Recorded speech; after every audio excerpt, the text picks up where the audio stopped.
In this video, I'm going to show you how to fix cannot install Logitech Gaming Software on Windows 11.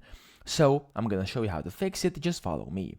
First, go to Logitech Support, type that into your browser, and then go to this website, which is Logitech Customer Support and Business Support. Just tap on it, and from here, scroll down to find your product and click on Gaming.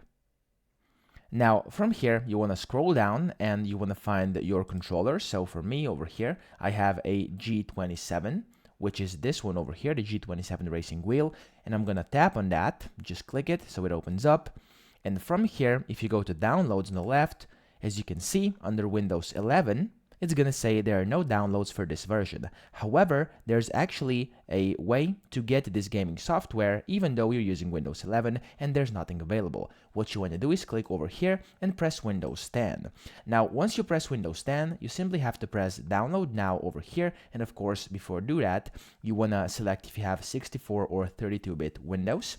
And then you want to press Download Now over here, and this will download the installer for you.